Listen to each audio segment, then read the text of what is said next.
오늘 주시는 말씀은 로마서 1장 18절에서 23절의 말씀 한 절씩 교독하기로 하겠습니다. 하나님의 진노가 불의로 진리를 막는 사람들의 모든 경건하지 않음과 불의에 대하여 하늘로부터 나타나니 이는 하나님을 알만한 것이 그들 속에 보임이라. 하나님께서 이를 그들에게 보이셨느니라. 창세로부터 그의 보이지 아니하는 것들 곧 그의 영원하신 능력과 신성이 그가 만드신 만물에 분명히 보여 알려졌나니 그러므로 그들이 핑계하지 못할지니라. 하나님을 알되 하나님을 영어롭게도 아니하며 감사하지도 아니하고 오히려 그 생각이 허망하여지며 미련한 마음이 어두워졌나니 스스로 지혜 있다 하나 어리석게 되어 썩어지지 아니하는 하나님의 영광을 썩어질 사람과 새와 짐승과 기어다니는 동물 모양의 우상으로 바꾸었느니라. 아멘. 우리는 살면서 이런 말을 자주 듣습니다. 하나님 정말 계십니까? 눈에 안 보이는데 어떻게 믿습니까? 이 말은 오늘만 있는 것이 아닙니다. 계속된 인류 역사 속에서 계속 반복되어 왔습니다. 어떤 사람은 하나님의 존재를 부인합니다. 이것을 무신론자라고 합니다. 또 어떤 사람은 하나님이 있는지 없는지 알 수 없다라고 말합니다. 이것을 불가론자라고 합니다. 그리고 어떤 사람은 하나님을 믿는 사람을 향하여서 하나님을 증명해 보시오 라고 그렇게 말합니다. 그런데 오늘 본문에는 우리에게는 아주 단호하게 말씀합니다. 하나님은 인간이 전혀 알 수 없게 숨어 계신 분이 아니라는 것입니다. 하나님은 이미 자신을 우리 인간들에게 드러내셨다라고 말합니다. 그래서 오늘 본문에는 그러므로 그들이 핑계하지 못할지니라, 하나님이 없다고 핑계할 수 없는 이유라는 제목을 잡았습니다. 하나님은 이미 창조하신 세계를 통해서 하늘과 그리고 땅과 모든 자연 만물을 통해서 자신의 하나님의 그 능력과 신성을 그 모든 피조물 속에 드러내셨다는 것입니다. 그러나 우리는 여기서 분명히 알아야 할 것이 있습니다. 사람은 자연만 보고서 구원을 받을 수 있는 것이 아닙니다. 구원은 오직 예수 그리스도의 복음을 믿음으로 받습니다. 그래서 오늘 본문 바로 앞절 17절에서 복음 안에 하나님의 의가 나타나서 믿음으로 구원에 이르게 된다라고 말합니다. 그리고 18절 이하에서는 인간이 왜 하나님의 진노 아래 놓이게 되었는지에 대해서 설명을 해주고 있습니다. 다시 말해서 사람이 하나님을 전혀 몰라서 죄인 된 것이 아니라 알고 있었음에도 불구하고 하나님을 거부했기 때문에 하나님의 진노 아래 있다는 내용입니다. 그래서 오늘 짧은 이 본문 말씀을 중심으로 해가지고 저는 오늘 여러분들과 함께 이렇게 오늘 말씀을 집중적으로 이 말씀을 논리적으로 이렇게 중심해서 말씀을 드릴 것입니다. 첫 번째는 하나님은 어떻게 자신을 드러냈는지에 대해서 말씀드리겠습니다. 그리고 하나님은 자신을 드러냈는데 왜 두 번째 인간은 하나님을 거부하는지 그 이유에 대해서, 그리고 세 번째 결국은 하나님을 거부한 결과가 사람들에게 어떤 결과가 나타나는지, 네 번째는 그러면은 우리는 하나님께 어떤 반응을 보여야 할지에 대해서 여러분에게 오늘 본문 속에 나타나 있는 이 네 가지 내용으로 함께 여러분들과 은혜를 나누고 싶습니다. 먼저 첫째, 하나님은 만물을 통해서 자신을 분명하게 드러내셨습니다. 그 내용이 바로 20절입니다. 창세로부터 그의 보이지 아니하는 것들 곧 그의 영원하신 능력과 신성이 그가 만드신 만물에 분명히 보여 알려졌나니 그러므로 그들이 핑계하지 못할지니라. 하나님은 영이십니다. 그렇기 때문에 우리의 육신의 육안으로는 절대 볼 수 있는 대상이 아닙니다. 그러나 보이지 않는 하나님께서 보이는 세계를 통해서 보이는 세계에 자신을 드러내셨다라고 말합니다. 여러분, 얼마나 놀라운 은혜입니까? 하나님께서 이 만물 위에 자신의 흔적을 새겨 놓으셨다는 이야기입니다. 하늘을 봐도 하나님의 흔적이 있고, 바다를 봐도 하나님의 흔적이 있고, 사람의 몸을 보아도 하나님의 흔적이 있고, 계절의 변화 속에서도 하나님의 흔적이 있는 것입니다.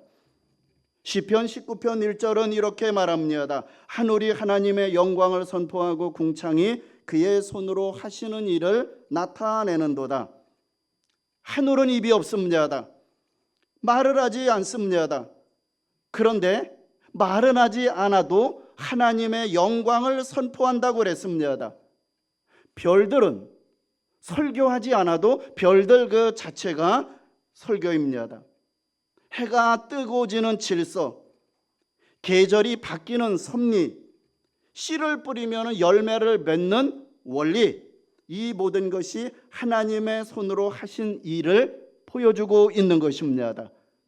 창세기 1장 1절은 너무나도 단순하고, 그렇지만 단순하지만 너무나도 위대한 선언입니다. 이 말씀은 성경 전체의 출발점입니다. 이 세상은 우연히 생긴 것이 아니라 하나님의 창조로 시작되었다는 말씀입니다. 우리가 꽃 한 송이를 보십시오. 꽃 한 송이를 보아도 그렇습니다. 어떻게 꽃 한 송이에 그런 색이 나오는지, 꽃 한 송이에 다양한 색깔들이 아주 많이 나옵니다. 어떻게 그런 모양이 나옵니까? 어떻게 꽃들마다 다 다르게 그러한 향기가 납니까? 누가 그렇게 질서를 주었습니까? 이것은 저절로 우연히 생겼다고 하기에는 너무나도 정교하고 너무도 아름답고 너무도 오묘합니다. 사람의 몸도 마찬가지입니다. 시편 139편 13절 14절을 보면 주께서 내 내장을 지으시고 나의 모태에서 나를 만드셨나이다. 내가 주께 감사하오면 나를 지으심이 심히 기묘하시다. 지금 다윗은 자기의 몸을 바라보면서 와, 기묘하다, 즉 기이하다고 표현을 합니다. 우리 몸 안에는 심장이 뜁니다. 피가 흐릅니다. 호흡이 이루어집니다. 그리고 상처가 나면 회복이 되며 눈이 보이고 귀가 듣고 뇌가 반응합니다. 이런 인간의 신비를 보면은 인간이 감탄하지 않을 수 없습니다. 자연의 피조물 속에 나타난 하나님의 능력과 신성은 참으로 놀랍습니다. 그렇습니다. 자연계에는 분명히 하나님의 능력이 나타나 있습니다. 하나님의 아름다움과 신비가 있습니다. 놀라운 질서와 조화가 있습니다. 이런 것이 우연이겠습니까? 정확한 설계로 만들어진 것을 볼 수 있습니다. 그것은 하나님의 놀라운 솜씨입니다. 그래서 바울은 사도행전 14장 17절에서 이렇게 고백을 하고 있는 것입니다. 비가 오는 것도, 열매가 맺히는 것도, 사람이 살아가는 것도, 먹을 양식이 있는 것도 다 하나님의 증거다라고 지금 고백을 하고 있는 것입니다. 그러므로 오늘 본문이 말하고 있는 핵심은 분명합니다. 하나님은 이미 만물 속에 자신을 보여주셨기 때문에 인간은 하나님 앞에 핑계할 수 없다는 것입니다. 그런데 두 번째, 인간은 하나님을 알 수 있음에도 하나님을 거부합니다. 핑계할 수 없는 하나님의 그러한 신성과 능력을 보여주었음에도 불구하고 거부합니다. 21절에 하나님을 알되 하나님을 영화롭게도 아니하고 감사하지도 아니하고, 여기서 인간의 비극이 드러납니다. 문제는 하나님이 증거를 안 주셨기 때문이 아니라 인간의 마음이 하나님을 싫어한다는 것입니다. 그래서 시작되는 단어가 뭡니까? 하나님을 알되 완전한 지식 구원은 아닐지라도 하나님이 계시다는 흔적과 증거를 충분히 알 수 있다는 것입니다. 그런데 인간이 하나님을 인정하기 싫어합니다. 왜 그렇습니까? 죄인은 하나님을 불편하기 때문입니다. 하나님을 불편하기 때문입니다.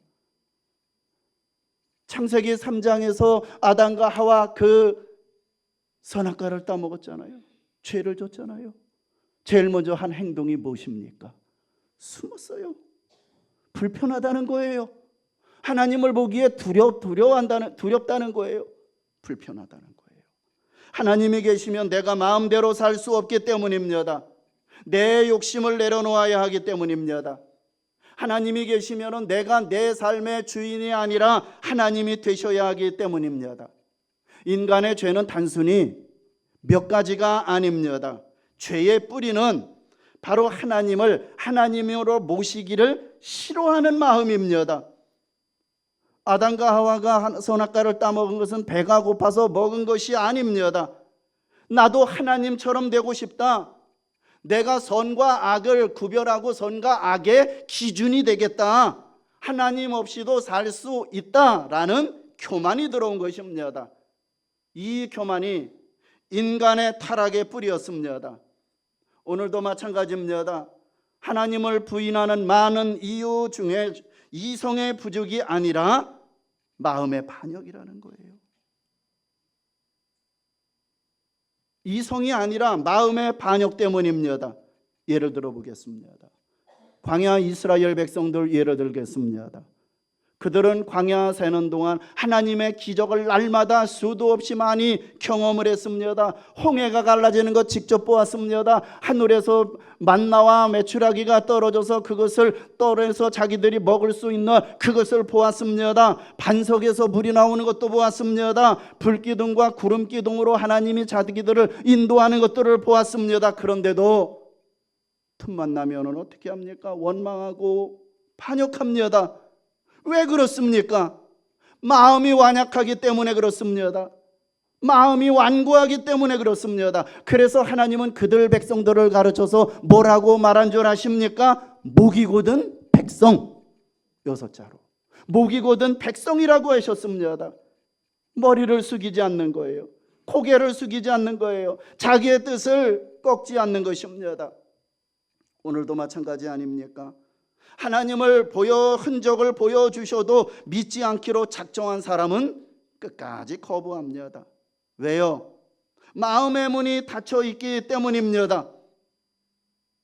아무리 세계에서 제일 유명하고 우리나라에서 제일 유명한 목사님이 와서 이곳에 와서 설교를 해도 마음의 문이 닫혀 있는 사람에게는 잠만 주무십니다. 은혜가 안 됩니다. 그렇잖아요, 여러분. 원인이 누구에게 있는 것이 아니라 내게 있는 것 아닙니까? 어떤 사람이 누군가를 미워해 보십시오. 여러분이 누군가를 미워하면 어떻습니까? 그 사람이 내게 무슨 말을 해도 좋게 들리지 않아요. 무슨 말을 해도 저것도 좋게 들리지 않습니다. 아무리 증거를 가져다 주어도 자기가 안 믿으려고 하면은 끝까지 안 믿는 것입니다. 몇 년 전이죠. 우리 사회를 떠들썩하게 했었던 일이 있습니다. 어떤 연예인인데 이 사람이 그 미국의 유명한 아이비리그 거기에 있는 아주 훌륭한 대학을 졸업을 했는데도 그 사실을 믿으려고 하지 않는 거예요. 허위라고 주장하는 안티팬들 태도에 유명한 연예인이 어떻습니까? 졸업증명서와 그 학교 졸업했다는, 그리고 사진으로 증명했습니다. 그런데도 안 믿어요. 죽어도. 그래가지고 결국은 그 연예인이 상처를 입고 활동을 중단하는 일이 있었습니다. 이것이 죄의 완고함이라는 거예요. 무신론자들은 종종 말합니다. 하나님 보여주면 믿겠다. 그런데 성경은 우리에게 말합니다. 이 만물 속에 하나님의 신성과 능력을 보여주셨다. 문제는 하나님을 인정하기 싫어하는 죄인들, 그 사람들의 마음이라는 거예요. 시편 14편 1절은 말합니다. 어리석은 자는 그의 마음에 이르기를 하나님이 없다 하는도다. 어리석다는 말은 머리가 나쁘다는 뜻이 아닙니다. 영적으로 어두워졌다는 뜻입니다. 하나님을 거부하는 마음의 상태를 말합니다. 이 말씀을 들을 때 세상 사람들만 떠오르면 안 됩니다. 우리도 조심해야 합니다. 예수를 믿는다고 하면서도 삶으로는 하나님이 계시지 않는 것처럼 살 때가 있습니다. 기도하지 않고 내심만 믿을 때 하나님의 은혜로 여기까지 왔는데 내 힘으로 내 능력으로 된 것처럼 교만할 때, 감사해야 할 자리에서 오히려 불평할 때, 예배해야 할 자리에서 세상 일이 더 중요할 때 우리도 하나님을 부인한 듯한 태도로 살고 있다는 것이죠. 그러므로 오늘 말씀은 무신론자들에게만 향한 말씀이 아니라 오늘도 우리 안에 남아있는 교만, 자기 중심성을 드러내는 것입니다. 그러면 이렇게 하나님을 세 번째 거부하면 어떤 일이 생기느냐? 생각이 허망해지고 마음이 어두워집니다. 21절은 계속해서 말합니다. 그 생각이 허망하여지고 미련한 마음이 어두워졌나니 하나님을 떠난 인간은 더 밝아지는 것이 아닙니다. 오히려 허망해지고 어두워지는 것입니다. 사람은 하나님을 잃어버리면은요, 참된 중심을 잃어버립니다. 삶의 기준이 흔들립니다. 왜 사는지, 무엇을 위해서 사는지, 그리고 어디서 와서 어디로 가는지 근본 질문에 대한 답을 잃어버립니다. 그래서 인간은 겉으로는 똑똑해 보여도 근본에서는 허무해진다는 거예요. 허무해지는 거. 많이 가져보십시오. 참 행복과 참 만족이 있겠습니까? 많이 배워도, 그리고 많이 알고 많이 가져도 하나님이 없으면 마음은 공허한 거예요. 왜요? 사람을, 인간을 만들 때 인간은 본래 하나님을 알고 하나님을 예배하도록 지음받은 존재이기 때문입니다. 그러므로 우리의 사람의 영혼은 하나님 안에서만 참된 안식을 누릴 수가 있는 것입니다. 할렐루야. 진정한 안식, 진정한 만족. 사람이 그렇게 처음부터 만들어질 때 하나님 안에서 예배하고 또 그렇게 하나님과 함께 교제하도록 만들어졌기 때문에 참된 만족, 참된 안식은 오직 하나님 안에만 있다. 하나님을 거부한 인간은 스스로 지혜롭다고 생각합니다. 22절입니다. 스스로 지혜 있다 하나 어리석게 돼요. 이것이 인간의 모순입니다. 자기는 지혜롭다고 하는데 성경은 어리석다라고 말합니다. 왜 그렇습니까? 가장 중요한 진리, 창조주 하나님을 놓쳐버렸기 때문입니다. 하나님을 놓쳐버리면 어떻게 되는 것입니까? 중심이 무너집니다. 근본이 흔들립니다. 하나님을 버린 인간은 결코 아무것도 섬기지 않는 중립 상태로 남지 않습니다. 하나님이 떠나고 하나님이 없으면 텅 빈 상태의 중립으로 남지 않습니다. 다른 것을 섬기게 됩니다. 그래서 결국은 하나님을 버린 자는 결국 우상이 차지합니다. 그것이 23절 내용이에요. 다 같이 읽겠습니다. 시작. 썩어지지 아니하는 하나님의 영광을 썩어질 사람과 새와 짐승과 기어다니는 동물 모양의 우상으로 바꾸었느니라. 이것이 얼마나 어리석은 일입니까? 창조주 하나님을 버리고 피조물을 섬기는 거예요. 이것이 인간의 비극 아닙니까?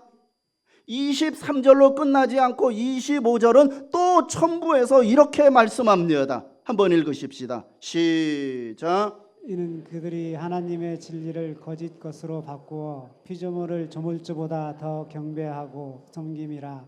주는 곧 영원히 찬송할 이시로다. 아멘. 뒤집혔다는 거예요. 창조주를 예배해야 되는데 피조물을 예배합니다. 영원하신 하나님을 붙들어야 되는데 썩어질 것을 붙듭니다. 그러니 인생이 흔들릴 수밖에 없는 것입니다. 자, 그렇다면 마지막에 우리는 창조주 하나님께 대한 마땅한 반응은 어떻게 반응을 해야 되겠습니까?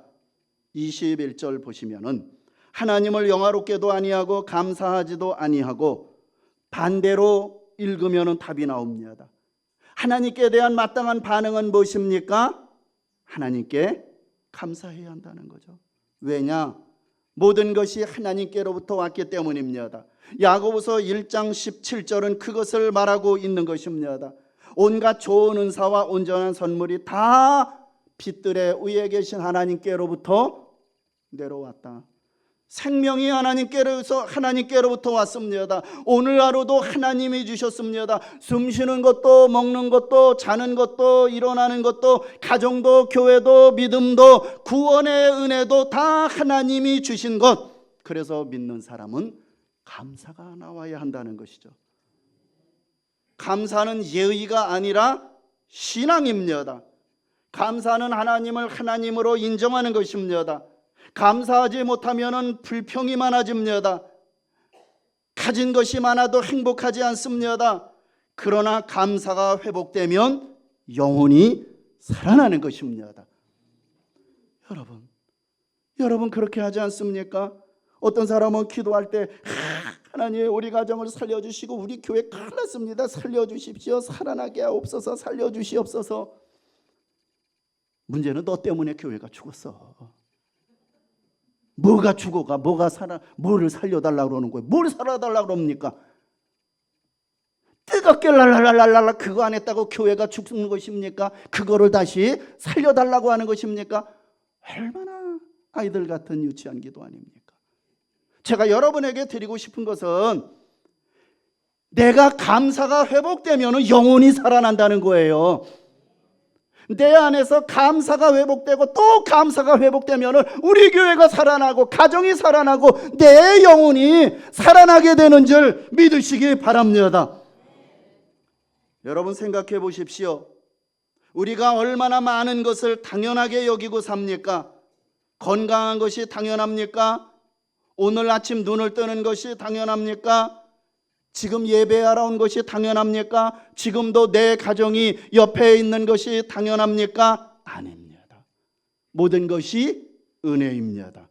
그러므로 하나님을 아는 사람은 하나님 감사합니다가 회복되어야 하는 것입니다. 두 번째, 하나님에 대한 또 하나의 마땅한 반응은 하나님께 합당한 영광을 돌리는 거예요. 하나님께 영광을 돌린다는 것은 뭡니까? 하나님을 하나님으로 내가 인정하는 것입니다. 하나님은 창조주고 나는 피조물이라는 사실을 분명히 인정하는 것입니다. 그 인정한 것, 합당한 영광을 돌리는 것이 두 자로 뭐라고 합니까? 예배라고 말하는 것입니다. 예배는 단지 시간 맞춰서 앉아있는 종교 행위가 아니라는 거죠. 예배는 하나님을 높여드리는 것입니다. 내가 내 인생의 주인이 아니라 내 인생의 주인은 하나님이심을 인정하는 것, 이것이 예배라는 거죠. 자, 요한계시록 4장 11절 다 같이 읽어주십시오. 그리고 결론을 맺겠습니다. 시작. 우리 주 하나님이여 영광과 존귀와 권능을 받으시는 것이 합당하오니 주께서 만물을 지으신지라 만물이 주의 뜻대로 있었고 또 지으심을 받았나이다 하더라. 왜 하나님께 영광 돌리는 것이 마땅하고 합당합니까? 하나님이 만물을 지으셨기 때문이다 말하고 있는 것입니다. 하나님이 나를 지으셨고 세상을 지으셨고 우주를 지으셨기 때문에 그래서 예배가 중요한 것입니다. 말씀 맺겠습니다. 하나님은 자신을 우리가 알 수 없게 하기 위해서 감추지 않으셨습니다. 하늘과 땅과 자연과 만물과 생명 속에 하나님의 영원하신 능력과 신성이 드러나 있습니다. 뿐만 아니라 이 땅에 육체를 입고 직접 오셔서 하나님의 권능과 사랑을 친히 몸소 보여주셨습니다. 그분이 바로 예수 그리스도십니다. 그러나 문제는 사람의 죄성과 교만과 반역입니다.